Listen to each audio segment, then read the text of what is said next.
As this virus continues to ravage the world, there are also questions about how this all started. Some say that it was a wet market inside Wuhan, but that may be to blame, and that these types of places pose a risk to us all. But is that true?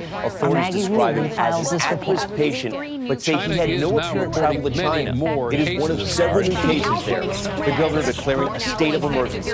President Trump and his team confirming the fatality at a news conference this afternoon and warning Americans not to panic. We have one in York region, which is north of Toronto. It's a 34-year-old woman. Ajax, a 55-year-old woman.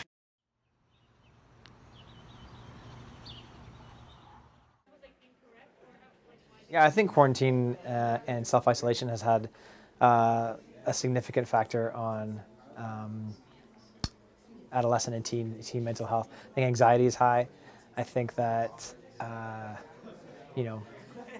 the need for community, the need for connection, the need for attachment, especially to peers, especially for this age group,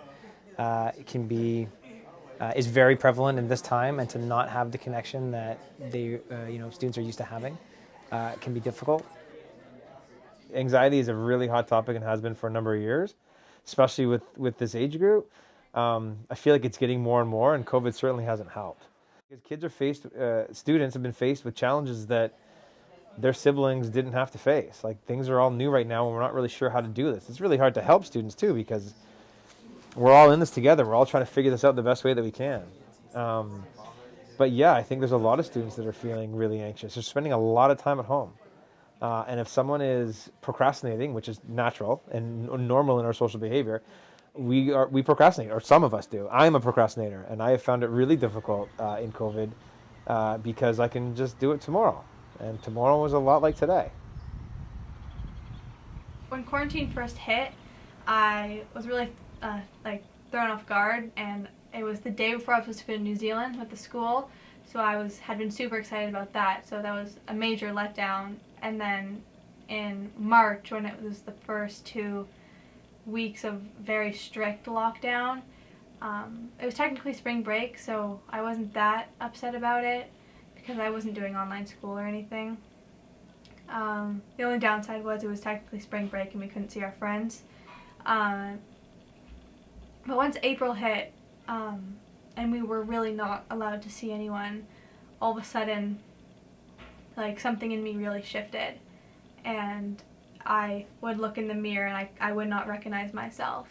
I would lay here at night looking at my photo wall on the wall next to me and just try to remember all the good times and how important life really is and why it's so precious and how much I should love it, but right now I could not love it.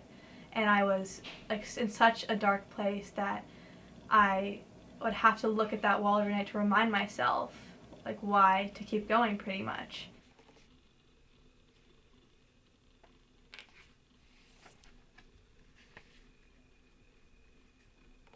One of my close friends gave me this for a gift, a little journal. And so the night before my 17th birthday, I decided to write a nice big long journal entry just about how amazing my year being a 16-year-old was. 2 months later, I wrote my second entry on April 7th, 2020. And it was about how 2020 has taken a turn for the worse. Because I wrote about how it would be 1 month since quarantine started in a week. And I wrote a few pages about how sad I was and how terrible I felt and how I had never felt this way before. And I ended it off by saying, I feel as though my mental health has never been taken seriously. I have a wonderful life full of great people, so I have no reason to be sad. I wish I could tell you why I feel this way, but I don't even know myself. It just consumes me. And I think that really sums up how quarantine and COVID really affected me, and it shows that I did not have a good experience with it. I never want to go back to that place. I like being in school. I like seeing my friends, even though right now it's not the same and it never will be the same, but I would take anything over what April and May were like for me.